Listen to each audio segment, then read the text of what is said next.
নমস্কার বন্ধুরা, আশা করছি আপনারা সবাই ভালো আছেন এবং সুস্থ আছেন। আমি রাখি, আমার চ্যানেলে সবাইকে জানাই অনেকটা স্বাগত। তো বন্ধুরা, আমরা মেয়েরা সকাল থেকে রাত পর্যন্ত নানান কাজে ব্যস্ত থাকি। তো সেই কাজগুলো যদি এরকম ছোটো ছোটো টিপসের মাধ্যমে করা যায়, অনেকটা সহজ হবে এবং অনেকটা সময়ও বাঁচবে।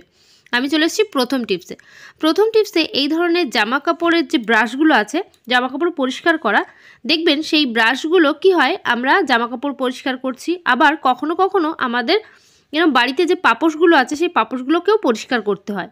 এবার এই সমস্ত পরিষ্কার করার কারণে এই ব্রাশের মধ্যে অনেক সময় দেখবেন সুতো, চুল, নানান জিনিসপত্র এরকম আটকে থাকে।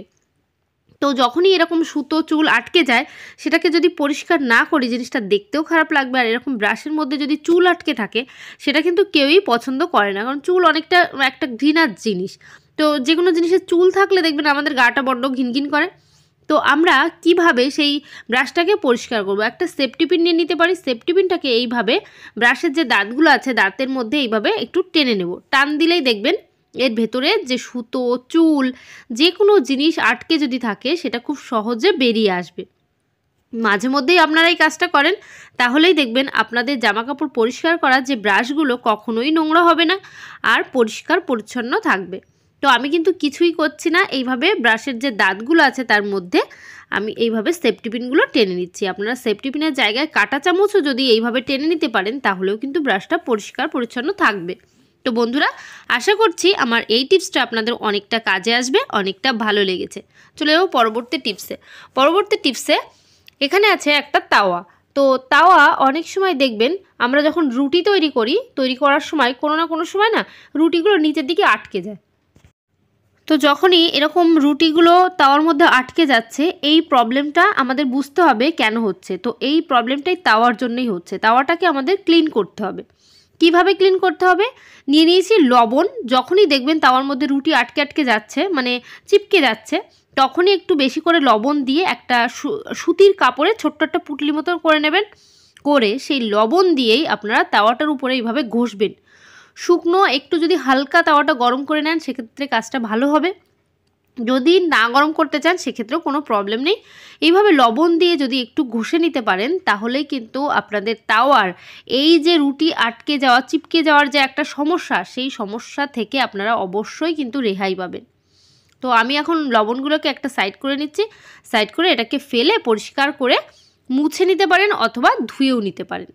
আশা করছি বন্ধুরা, এরকম তাওয়া পরিষ্কার করে নিলে আপনাদের রুটির কোনো সমস্যা হবে না, সুন্দরভাবে রুটিগুলো তৈরি হবে। আশা করছি এই টিপসটা অনেকটা কাজে আসবে। চলে যাবো পরবর্তী টিপসে বন্ধুরা। এখানে আমি বেশ কিছুটা লবঙ্গ এবং একটা এলাচ নিয়ে নিয়েছি। লবঙ্গ আর এলাচ গ্যাস ওভেনের উপরে কেন দিচ্ছি? এই লবঙ্গ এবং এলাচটাকে গ্যাস ওভেনের উপর এইভাবে বার্নারের উপরে বেশ চারিদিক থেকে দিয়ে দিলাম। দেওয়ার পর এটাকে আগুন ধরিয়ে দেব। তো আগুন ধরিয়ে এই লবঙ্গ এবং এলাচটাকে পুড়িয়ে নিচ্ছি। এইভাবে পোড়ানোর পর এটা কি কাজে আসবে সবটাই বলবো। এটা কিন্তু দারুণ একটা উপকারী টিপস। বিশেষ করে তো যখন আবহাওয়া চেঞ্জ হচ্ছে, দেখবেন বড় হোক ছোট হোক সবারই না সর্দি লেগে যায়। তো অনেক সময় কি হয়, বাচ্চা হোক বড় হোক, সর্দি লেগে গেলে সেই সর্দিটা না শুকিয়ে যায়। বুকের মধ্যে যখন সর্দি শুকিয়ে গেছে, আবার কাশি হচ্ছে, শুকনো কাশি যখন হয়, তখন কিন্তু এই টোটকাটা আপনারা অ্যাপ্লাই করতে পারেন। এবার গ্যাসটা বন্ধ করে দিয়েছি। এটাকে ঠান্ডা হওয়ার জন্য এইভাবে রেখে দেব। ঠান্ডা হওয়ার পর আমি কিন্তু এটাকে তুলে নিচ্ছি। তো বন্ধুরা, এই যে ঠান্ডা হওয়ার পর এই লবঙ্গ এবং এলাচটাকে আমি এখান থেকে তুলে নিলাম। তুলে নেওয়ার পর এই যে দেখতে পাচ্ছেন, এই ছাই হয়ে গেছে। এটাকে একটা হামানদিস্তার মধ্যে নিয়ে নেব। হামানদিস্তার মধ্যে নিয়ে এটাকে ভালো করে গুঁড়ো করতে হবে। তো গুঁড়ো করতে হবে কেন, আর এর মধ্যে কি কি উপকরণ মেশাতে হবে, যার ফলে আমাদের শুকনো কাশি, যে সর্দি লাগলে বুকের মধ্যে সর্দি যখন শুকিয়ে যায়, সেটা থেকে আমরা অনেকটা রিলিফ পাবো। আমি কিন্তু এটাকে বেশ ভালো করে গুঁড়ো করে নিয়েছি। এবার নিয়ে নিয়েছি আদার একটু রসের প্রয়োজন। তো একটা গ্রেটারের সাহায্যে কিছুটা আদা আমি গ্রেট করে নিচ্ছি। তো এখানে 1 চামচ মতো আদার যে রসটা, সেই আদার রসের আমার প্রয়োজন হবে। তার জন্য এখানে কিছুটা পরিমাণ আদা আমি গ্রেট করে নিলাম। গ্রেট করার পর এটাকে ওই যে ছাইটা হয়েছে, সেই ছাইয়ের মধ্যে মেশাতে হবে, যে মিশ্রণটা। তো আমি এখানে একটা বাটির মধ্যে কিন্তু ওই যে লবঙ্গ এবং এলাচের যে গুঁড়োটা, মানে ছাই হয়েছে যেটা, সেটাকে নামিয়ে নিলাম। নামানোর পর এই যে আদাটা নিয়ে নিয়েছি, আদাটা গ্রেট করে নিয়েছি, সেই গ্রেট করা আদাটা হাতের সাহায্যে চেপে আমরা রস বের করে নেব। তো এখানে বেশ কিছুটা রস বেরিয়ে যাচ্ছে। এইবার এই যে ছাই এবং রস দেখতে পাচ্ছেন, রসটা যদি একটু বেশি হয় সেক্ষেত্রে কাজটা কিন্তু ভালো হবে। এই পর্যায়ে আপনারা কিন্তু রসটা বের করে নিলেন। বের করার পর এর মধ্যে কিন্তু আরও একটা উপকরণ মেশাতে হবে, সেটা হলো মধু। মধুও কিন্তু সামান্য পরিমাণ এর মধ্যে মিশিয়ে দিতে হবে। তো আমি এখন এই দুটোকে একসঙ্গে মিশিয়ে নিচ্ছি। মেশানোর পর মধুটা নিয়ে আসবো। মধু আমার কিন্তু অনেকটা ফুরিয়ে গেছে, অল্প কিছু আছে আমি দিয়ে টিপসটা দেখিয়ে দিচ্ছি। আপনারা একটু বেশি করে মধু দিয়ে দেবেন, মানে হাফ চামচ মতো মধু দিয়ে দেবেন। তো আমি এখানে এই যে কিছুটা মধু অ্যাড করলাম। অ্যাড করার পর এটাকেও আবার চামচের সাহায্যে বেশ ভালো করে মিশিয়ে নেব।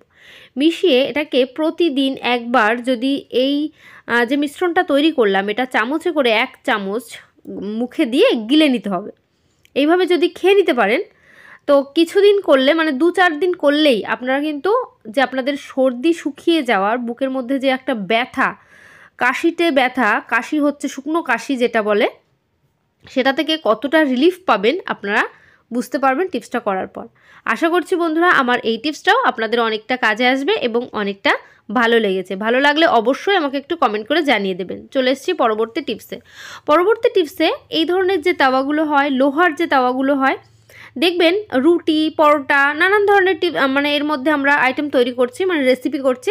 করার পর তাওয়াগুলো না চারি সাইড থেকে একটা তেল চিট নোংরা আটকে থাকে, মানে এতটাই নোংরা হয়ে যায়। আবার লোহার হলে মোর্চা পড়ে যায়, তো সেটা পরিষ্কার না করলে জিনিসটা কিন্তু ভালো থাকে না। তাওয়াটাকে কিন্তু আমাদের পরিষ্কার করতে হবে।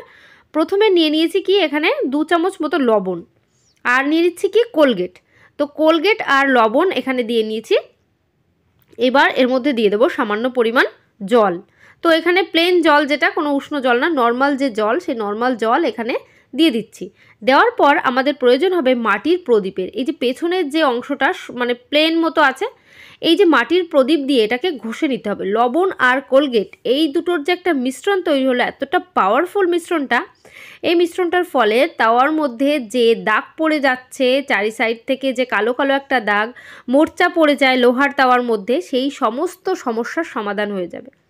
তাওয়াটা এখন যে অবস্থায় আছে, আমি কিন্তু কিছু সময় একটু এইভাবে ডলে নিলেই তাওয়াটা একেবারেই পরিষ্কার পরিচ্ছন্ন হয়ে যাবে, নতুনের মতো চকচক করবে। এর জন্য কিন্তু কোনো পরিশ্রমও করতে হবে না, কিছু সময় মাত্র এইভাবে ঘষে নিলেই আপনাদের তাওয়া একেবারে পরিষ্কার হয়ে যাচ্ছে। তো আমাদের ঘরের প্রত্যেকটা জিনিস যদি একটু বেশি পরিষ্কার পরিচ্ছন্ন না থাকে, আমাদের কিন্তু নিজেদেরই কেমন একটা লাগে। তাই যখনই দেখবেন তাওয়ার মধ্যে মোর্চা পড়ে গেছে, এরকম চারি সাইড থেকে দাগ পড়ে গেছে, নোংরা হয়ে গেছে, সেটা কিন্তু এই ছোট্ট টিপসটার মাধ্যমে আপনারা পরিষ্কার করে নিতেই পারেন। তো বন্ধুরা আশা করছি এইভাবে কাজটা করলে আপনাদেরই অনেকটা উপকার হবে। এবার এটাকে প্লেন জলে ধুয়ে আপনাদের আমি দেখিয়ে দেব যে কতটা পরিষ্কার হয়েছে। তো বন্ধুরা আশা করছি আমার এই টিপসটাও আপনাদের অনেকটা কাজে আসবে। আর আমার চ্যানেলে যারা নতুন আছেন অবশ্যই কিন্তু আমার চ্যানেলটিকে সাবস্ক্রাইব করবেন এবং অল নোটিফিকেশান অন করে দেবেন, তাহলে আমার চ্যানেলে এই ধরনের ভিডিও আপনাদের কাছে সবার আগে পৌঁছে যাবে। তো বন্ধুরা আজকের ভিডিও এখানে শেষ করছি। সবাই ভালো থাকবেন, সুস্থ থাকবেন। আবার নেক্সট ভিডিওয় তাড়াতাড়ি দেখা হবে। তো বাই, টাটা।